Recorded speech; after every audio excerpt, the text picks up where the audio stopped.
अगर आप कन्या हैं, अगर आपको डाटा कलेक्शन के लिए भेजा गया है तो आप डाटा कलेक्शन ही करें, अपने अपने हैसियत को याद रखें और बढ़ चढ़ के कोई दोहन ना करें, कोई असंगत लाभ की कामना ना करें। नमस्कार, मैं हूं आनंद। आप देख रहे हैं जनवार्ता टाइम्स। इस वक्त मेरी मौजूदगी है खगड़िया ज़िले के मध्य विद्यालय हाजीपुर उत्तरी में, और जहां पर आज हमारे साथ शिक्षक हैं मनोज कुमार जी। इनसे आज चर्चा करेंगे बिहार में शिक्षा व्यवस्था की क्या हालत है। सबसे पहले आपका जनवार्ता टाइम्स में स्वागत है। क्या कुछ कहना चाहेंगे आज की शिक्षा व्यवस्था के बारे में आप? सबसे पहले तो जनवार्ता टाइम्स का मैं इस्तकबाल करता हूँ, स्वागत करता हूँ, और साथ में ढेर सारी मेरी शुभकामनाएं कि शिक्षा जैसे जन सरोकार वाले मुद्दे को आपने छुआ। रही बात शिक्षा विभाग और शिक्षा विभाग में लिए गए निर्णय से विभाग पूरी सुर्खियों में है और आप लोगों के एक रीच बाइट बन गया आप लोगों के लिए कि इस क्षेत्र में आपके लिए बहुत काम हो गया है। तो मैं समझता हूँ कि ये कोई ग्लैमर वाली बात नहीं है, और किसी भी व्यवस्था में अगर जड़ता आ जाती है और जड़ता को समाप्त करने के लिए अगर कोई पहल होती है, शुरू में इसके तीन बातें होती है। ये नेचुरल है कि सबसे पहले तो लोग प्रतिकार करता है, फिर दूसरे फेज में जाके लोग उसके बारे में चर्चा करना शुरू करते हैं, और तीसरे फेज में जाके लोग उसे अंगीकार कर देते हैं। तो बहुत दिनों की जड़ता के बाद एक पहल शुरू हुई है, तो पहल के बाद जो कोलाहल सुनाई पड़ता है ये क्षणिक तिरस्कार है लोगों का। मैंने स्वीकार नहीं कर पाते हैं लोग चीज़ों को। बदलाव का नियम है जी। ये बदलाव का सामान्य सा नियम है, प्राकृतिक नियम है। तो मैं समझता हूँ कि अभी हम लोग प्रारंभिक चरण से गुजर रहे हैं, इसलिए बातें उभर के आ रही हैं। नहीं तो ये सामान्य सिस्टम है, चलता रहता है, रिफॉर्म्स होते रहते हैं।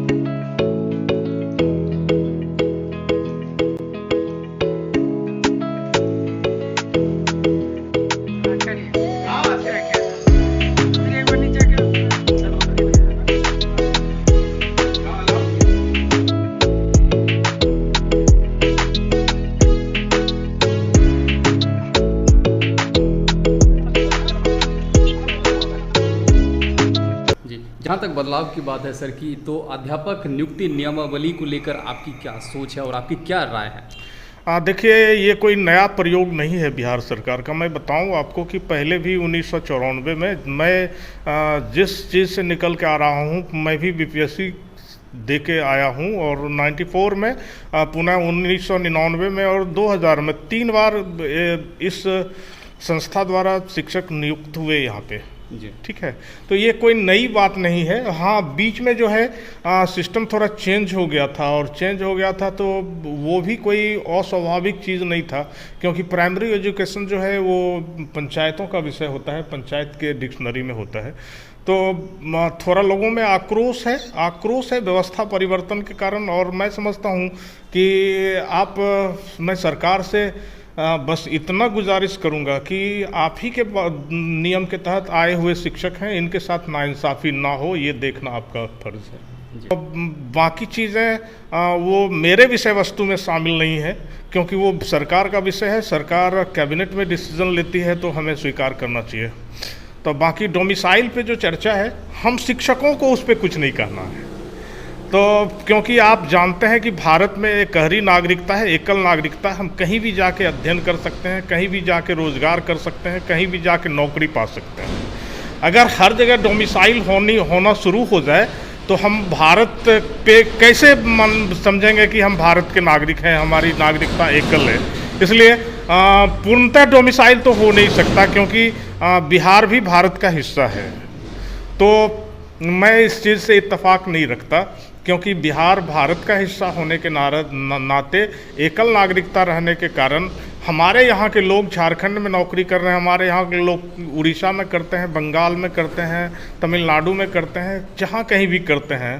तो अगर वहाँ पे विशुद्ध रूप से डोमिसाइल हो जाए तो फिर हमारे बिहारी को कौन रोज़गार देगा, कौन नौकरी देगा?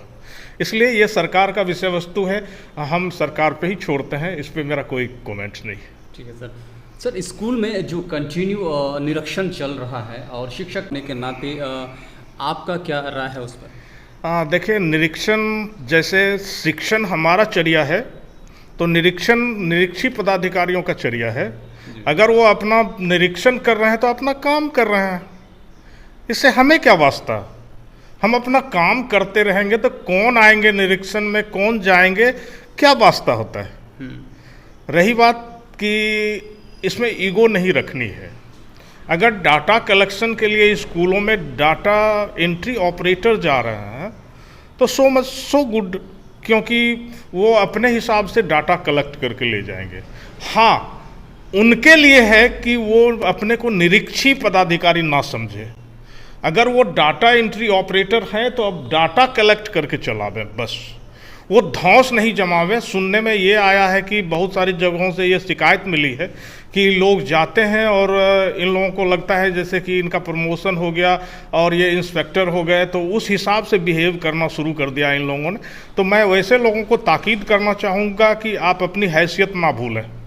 अगर आप कन्या हैं, अगर आपको डाटा कलेक्शन के लिए भेजा गया है तो आप डाटा कलेक्शन ही करें, अपने हैसियत को याद रखें और बढ़ चढ़ के कोई दोहन ना करें, कोई असंगत लाभ की कामना ना करें। तो विद्यालय में आपका खुल के स्वागत है, कोई दिक्कत नहीं।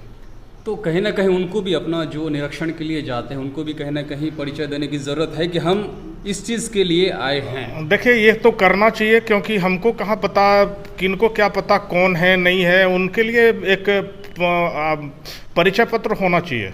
बिल्कुल। और अगर वो निरीक्षण करने जा रहे हैं तो निरीक्षण के लिए उनके पास सम्यक पत्र होना चाहिए, निरीक्षण पत्र जी। कि अगर वो वैध हैं तो नहीं तो ऐसे में सिस्टम के बीच कोई बिचौलिया आके कोई क्राइम कर जाएगा, कोई दोहन कर जाएगा और इससे शिक्षकों का और शिक्षा विभाग का नुकसान हो जाएगा। तो इसलिए इन लोगों के लिए कोई अलग से व्यवस्था की जाए ताकि इनकी पहचान सुनिश्चित हो सके कि ये इस विद्यालय में के लिए चिन्हित हैं और निरीक्षण के लिए आ रहा है। जैसे देखा जा रहा है कि बच्चों की जो उपस्थिति है स्कूलों में वो कहीं ना कहीं कमज़ोर पड़ रही है, इसके जिम्मेदार कौन है? शिक्षक जिम्मेदार हैं या कोई और जिम्मेदार है? इतना बड़ा पहलू है कि इसके लिए किसी एक पक्ष को जिम्मेदार नहीं ठहराया जा सकता।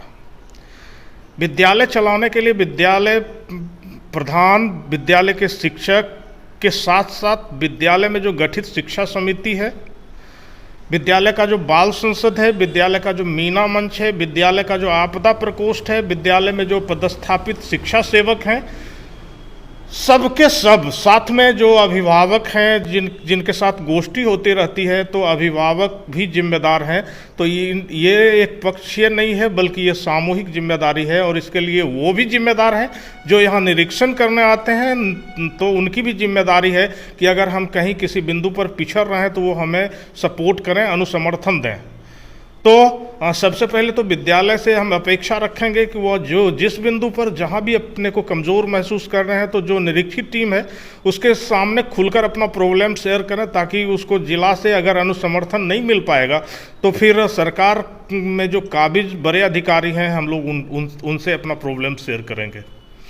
तो ये सामूहिक जिम्मेदारी है। तो सबसे पहले ज़रूरत इस बात की है, मैं आपको बताऊं कि विडंबना ये है कि शिक्षकों के हाथ पैर इस तरह बांध दिए गए हैं कि बच्चों पे वो सख्ती नहीं कर सकते। चाहे कैपिटल पनिशमेंट हो, फिजिकल पनिशमेंट हो, किसी भी तरह का पनिशमेंट दे नहीं है, ये पूरी तरह वर्जित है। तो फिर शिक्षक बेचारा निरीह हो गया। तो और आप जानते हैं कि कुछ ना कुछ कमी तो हमारे अंदर भी है। हम जब नहीं पढ़ाएंगे स्कूल में तो हमारी बोल्डनेस जाती रहेगी, हम इतने कमज़ोर हो जाएंगे, बच्चे के सम्मुख हम टिक ही नहीं सकते हैं। तो जो शिक्षक बहुत पढ़ाई करते हैं तो वो बोल्ड रह पाते हैं बिना हथियार के। तो कहीं ना कहीं कमी हमारे अंदर है। तो दोषी शिक्षक भी हैं, दोषी समुदाय भी है, दोषी निरीक्षण वाला विंग भी है, अनुसमर्थन वाला विंग भी है, और दोषी पेरेंट्स भी हैं जो विद्यालय नहीं भेजते। बस उनकी एक कामना रहती है कि बच्चे विद्यालय अगर जाते हैं तो उनको जो सरकार द्वारा दे सुविधा है वो मिल जाए। बस पठन पाठन से, बच्चों की उपलब्धि स्तर से उन लोगों को कुछ भी लेना देना नहीं है। तो मैं समझता हूँ कि एक साथ सबको जागरूक होना होगा, तभी व्यवस्था में परिवर्तन हो सकता है, अन्यथा नहीं होगा। तो मैं गुजारिश करूंगा कि इस मुद्दे पर एक बार सोचने की आवश्यकता है, क्योंकि ये बिहार के हित से, अपने ज़िले के हित से, अपने समाज के हित से, मानवता के हित से संबंधित सरोकार है। तो इस ओर आप जैसे चौथे स्तंभ की भी सहायता चाहिए। बच्चों की उपलब्धि हो, बच्चों की उपलब्धता हो विद्यालय में, और 100% ना सही, लेकिन जो हम लोग एक पैरामीटर तय करते हैं 75%, उस हिसाब से अगर हम लोग फुलफिल कर लेते हैं तो अपनी बड़ी उपलब्धि समझेंगे।